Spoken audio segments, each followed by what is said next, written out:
हाँ चलिए, नोट किया हो गया। देखो अब भी नोट कर लिया, आपको अगला क्वेश्चन बताने के लिए हमको जरूरत पड़ेगी, इसलिए अब भी नोट कर रखे। ठीक है, क्वेश्चन का क्रम यही है।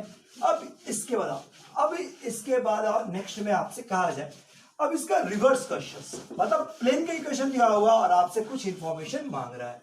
और ठीक है, प्लेन का इक्वेशन दिया हुआ और आपसे उससे रिलेटेड कुछ इंफॉर्मेशन आपसे मांग रहा है। ठीक, बस प्लेन का इक्वेशन दिया हुआ है और आपसे रिलेटेड क्वेश्चंस आपसे मांगा जा रहा है। ठीक, बस तो प्लेन से रिलेटेड में तुम्हारे पास मतलब अगला टाइप में आई है reverse questions. Reverse questions, equation of plane is given और आपसे कुछ इंफॉर्मेशन मांग रहा है, रिवर्स क्वेश्चन। ठीक है, बस तो देखो कैसा हो सकता है, जैसे मान लो इक्वेशन दिया हुआ है or, equation of plane is given, ऐसा लिख सकते हैं equation of plane is given, plane is given, plane का इक्वेशन दिया हुआ है and we have to find, और हम लोग को ये फाइंड करना पड़ सकता है। और दिखाते हैं R dot 2i plus J plus 2k, 2i plus 2j बराबर ये 9, मान लो ऐसा दिया हुआ और आपसे क्या क्या मांग सकता है सोच के देखो। ठीक, बस ऐसा कोई प्लेन का इक्वेशन दिया हुआ और आपसे क्या मांगा जा सकता है, सोचो बताओ क्या दिया सकते हैं, बोलो क्या मांग सकते हैं। प्लेन का इक्वेशन दे दो और आपसे क्या मांगेगा। प्लेन पॉइंट दिया हुआ था, नॉर्मल वेक्टर दिया, प्लेन निकल गया, वो तो हो गया पहला टाइप। सेकंड टाइप में उसी का रिवर्स, क्या पर प्लेन दे दिया और आपसे क्या मांग सकता है, बताओ क्या मांग सकते, क्या बोल रहा है, पहला फिक्स पॉइंट नहीं, देखते हैं क्या इससे फिक्स पॉइंट निकाल सकते, सोचो तो इससे फिक्स पॉइंट निकाल सकते हैं, फिक्स पॉइंट संभव नहीं है। देखो ये क्या है, आर डॉट एन का प्रोडक्ट, ए डॉट एन है, सिंपल समझो, जैसे हम कहें कि 3 और 4 गुना करने पर क्या आता है 12, ये हर आदमी बोल रहा है और सही भी है, लेकिन अगर 12 दे दे और पूछे बताओ ये किसका प्रोडक्ट है, 12 दे दे और ये पूछे किसका प्रोडक्ट है, तो आपके बस का बात नहीं। ठीक है, 12 में तुम्हारा 12 और 1 भी हो सकता है, 24 और हाफ भी हो सकता है, और 6 और 2 भी हो सकता है, 4 और 3 भी हो सकता है, इसलिए क्या होगा नहीं कहा जा सकता, किसका प्रोडक्ट है संभव नहीं, इसीलिए ये प्रोडक्ट हो गया है, इससे वापस पॉइंट निकालना इम्पॉसिबल है। तो पहला चीज जो आप बोले कि फिक्स पॉइंट निकालना, तो ये संभव नहीं। हाँ, क्या आप नॉर्मल वेक्टर निकाल सकते हैं, पहले निकाल सकते हैं कि आर डॉट एन, यही तो नॉर्मल वेक्टर है, आर डॉट एन बराबर ए डॉट एन, सो हम निकाल क्या सकते हैं, तो नॉर्मल वेक्टर।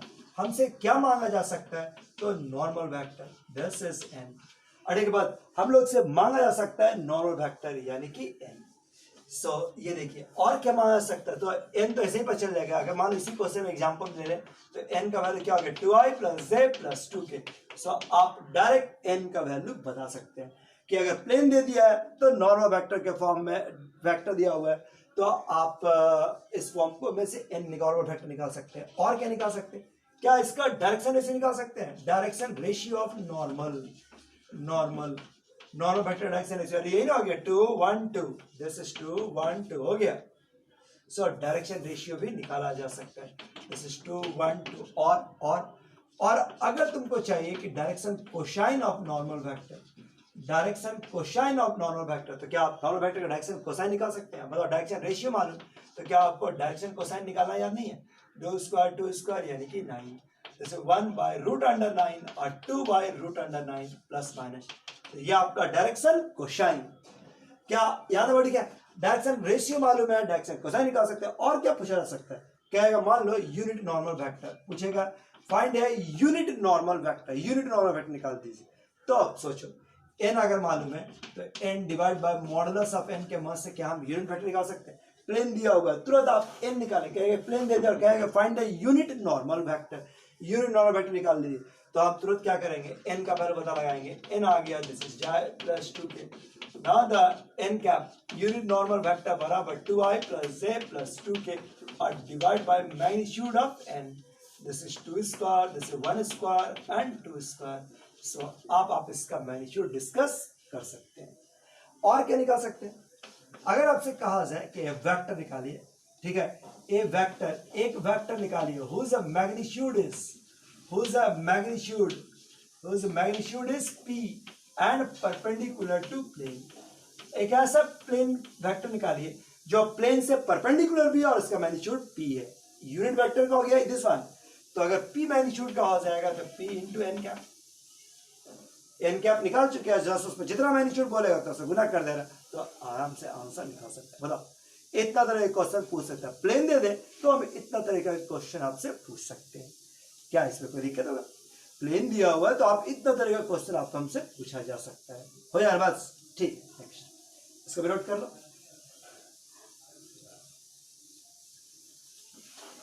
पहला टाइप में आप प्लेन निकालना सीखिए, दूसरा में रिवर्स क्वेश्चन, और तीसरा में एक बार देख लो कन्वर्शन।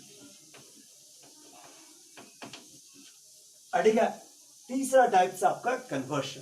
तो देखिए के बाद कन्वर्शन के साथ स्टार्ट करें। कन्वर्शन चलिए, तो कन्वर्शन में क्या है, क्या आपको कन्वर्ट कर रहा है इसका कार्टेशियन से वेक्टर फॉर्म, वेक्टर से कार्टेशियन, कार्टेशियन से वेक्टर, वेक्टर से कार्टेशियन।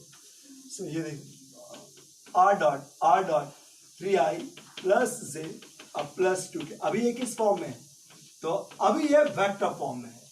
ठीक, बस ये वेक्टर, क्या आप इसको कार्टेशियन बदल सकते हैं? तो बदलना एकदम सिंपल है, ध्यान से देखो, बस केवल i की जगह पर x, j की जगह पर y और 2z बराबर 10, this is the required answer.